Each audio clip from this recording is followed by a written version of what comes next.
Today I'm going to build a computer. I'm going to show you step by step what I do to put a computer together from start to finish. So the tools that you will need for this build are going to be simple tools: a screwdriver with a Phillips head, couple of pliers, long nose and cutting pliers for cable ties that will allow you to do cable management.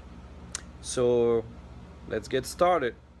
So the entire project is on this table. You have the case, you have a couple of components, the motherboard, the fan for the case, you have the SSD drive, video card, memory, the Wi-Fi dongle right there, and some cables. And these are the tools that I'm going to be using. So basically, here we go. Let's put it together. The case comes with its own set of cable, and the power supply comes with another set of cable.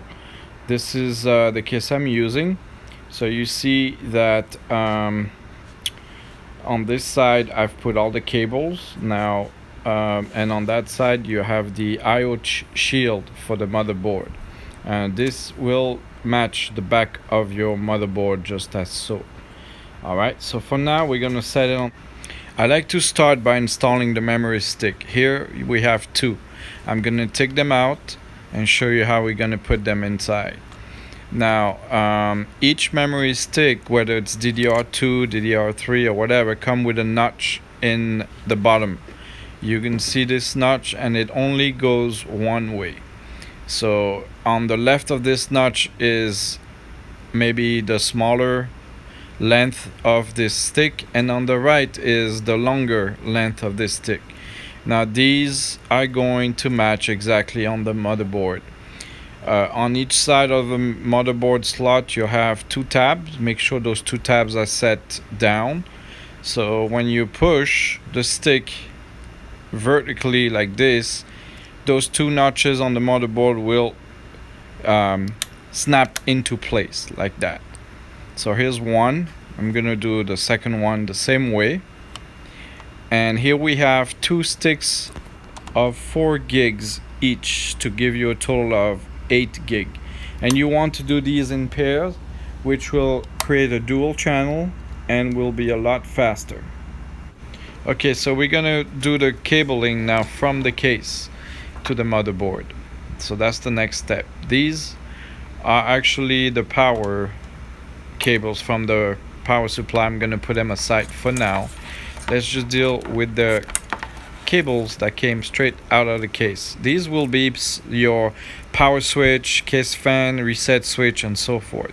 So I'm showing you here the power switch has two little prong to it.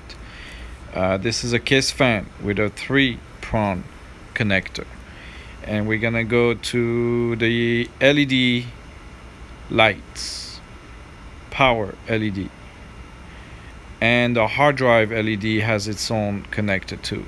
Here it goes. I have also a connector for the SATA 3. This will connect the front connector for in the front of the case, and the audio for the front of the case. Okay, in the front of the case usually you have a power switch, LED light. You'll have your input for a headphone or speaker, and an input for a microphone. These are all in the front. So separate these cables from the rest of the cable, which are power. You see, I'm showing you the front of the case here with USB 3, headphone and microphone jack, and the other lights for the switch and so forth. Alright, now one more switch on this case, it's in the back. I will show you the one in the back. So usually it's in the front here. It's called the reset switch. Basically you push that switch, which here is in the back, and it resets your computer and reboots it. And here's the connector for the reset switch. So let's not forget about that one. Okay, reset switch right there, 2-prong. Now the motherboard has a manual, On the manual, you'll look for the diagram that show you exactly where all these connectors go. They all go into this spot right here.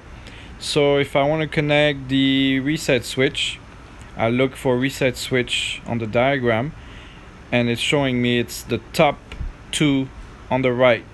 So I take my reset switch and I'm going to put it on the top two on the right on the motherboard right there. And then I'm going to do the same with the rest. So this is the reset switch, and I'm going to put it where it says front panel connector for reset switch, the top two at the corner.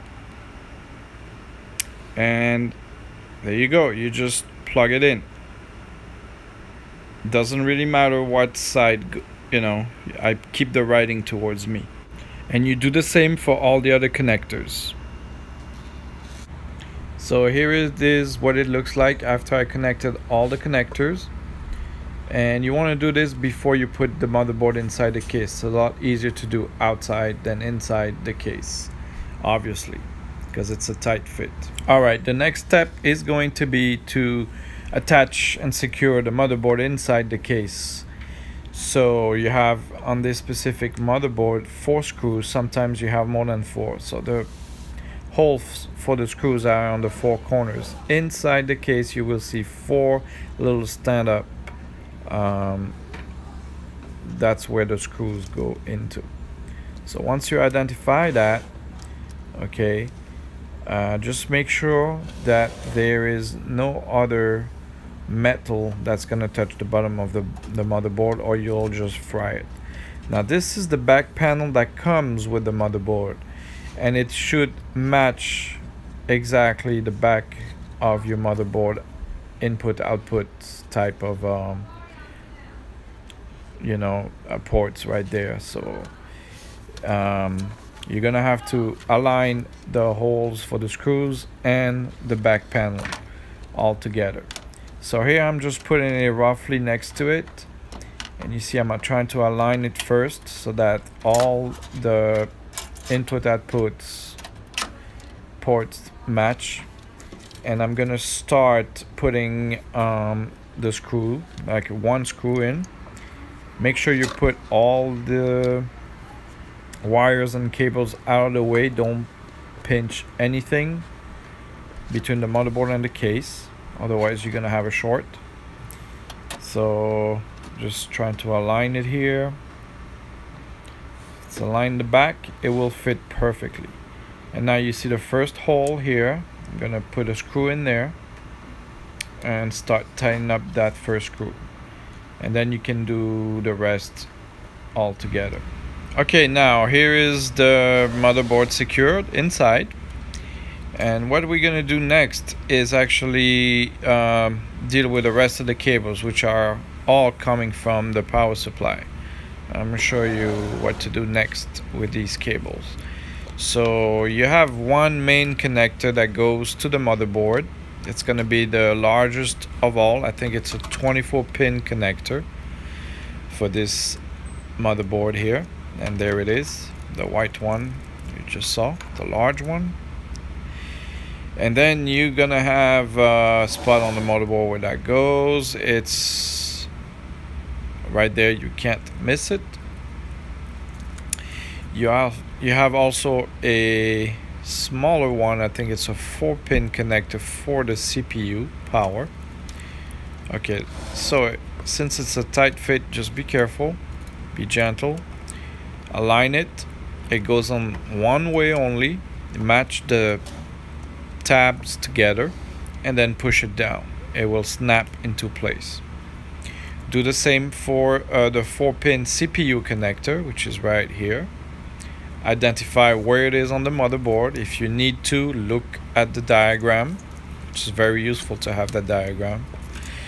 And basically just go ahead and do the same thing. Align it, put the tab to the tab, and then push it down. Now that the motherboard has both power connected, go ahead and connect the audio from the front panel to the motherboard audio connector. Look for it on your diagram, and it only aligns one way. I showed you there's a 1 pin that is missing inside. and it only goes one way. You just push it down, and that's it for the audio. Make sure it's secure, and you're done with that part. So here we are going to connect the cable for the SATA drive. The SATA drive is what I use, an SSD, solid state drive. Has two connection. One is for power and one is actually for the data. And the data cable I just showed you goes into the motherboard to the drive. This specific motherboard has two SATA output, and here's one where I'm going to connect the hard drive, and the other one is going to go to the DVD burner, basically. So yeah, that's going to go to the SSD drive. Go ahead and make sure that you tuck this away nice and neatly so it doesn't get too clogged up in there as well. Away, you see how I tied up all the other case connector with a tie wrap. I'll show you where that drive is tucked in. It's tucked in underneath that top panel. And if you look closely to the right, you will see the connector for that cable. And there it is. To the right here, you see the connector. It only goes in one way as well. So once you route it as well as you can, you connect it. And here is the power cable for the SATA drive, the SSD. Same thing, you take that cable, which is actually now coming straight from the power supply, and you're going to route it as well as you can so that it goes to the other side, and you plug in to the SSD. Now that everything is connected, let's try to do a little bit of cable management. This is what I'm trying to show you here. I've tied these up together with a tie wrap, cutting the excess off. And some cases have a back panel or a side panel where you can hide all these cables. Just try to do your best to tuck them in out of the way, because you want that fan, whether it's an exhaust fan or an intake, to have as clear of a way as possible between the back of the case and the front of the case. After plugging in everything, including the video card, it's time for a first run, test run. Let's see if it turns on. You take your power cord here, plug it in, turn on the power supply, push that power button in the front, and hope for the best. Everything should be coming on now. You see the light, you hear the fan, and you should see that BIOS screen coming on, and that's good. And you'll see the windows start to load. Good job.